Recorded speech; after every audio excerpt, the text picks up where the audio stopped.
Well, good Saturday morning, everyone. It is now 10:17, and I do want to start off with what is going on in the tropics. So right now there are no immediate tropical threats to southeast Louisiana and also the Gulf Coast, but we're continuing to watch Fiona, looking very good on satellite imagery. Again, the convection, it's symmetrical, so it is dropping a ton of rain on the northern Leeward Islands this morning. It is moving to the west at 8 miles per hour, and since the last update, it has slowed its forward speed down just a bit because it is running into some land, the islands here, and it has winds of 60 miles per hour with wind gusts of 70 miles per hour. So right now it's about 130 miles southeast of St. Croix, and it is going to continue that westerly movement as we go through today. So here's the latest forecast track from the National Hurricane Center.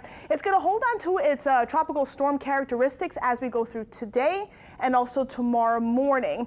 And it's not running into a whole lot of wind shear. There's a little bit of dry air it's running into right now, but it's just not enough to weaken it. So further strengthening is expected as we go through our Sunday night. It could potentially become a Category 1 hurricane and then eventually making this turn as it brushes up against the eastern coast of the Dominican Republic, bringing hurricane conditions or hurricane conditions winds to that island as we go through the first half of next week. And again, it's going to continue to pull to the north here, and further strengthening is expected as we go through midweek into a Category 2 hurricane.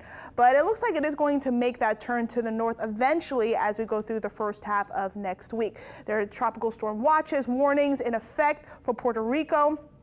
We should begin to see tropical storm conditions to that country, to that island later on tonight as Fiona continues to move to the west. But now we have hurricane watches in effect for eastern Dominican Republic, again, as that storm approaches that area tomorrow. And here's what's steering this system. So we have two areas of high pressure. The first one here over the central Atlantic, and also we'll have one that will continue to develop over our area. And that's actually going to bring hotter and also drier conditions to our area as we go through next week.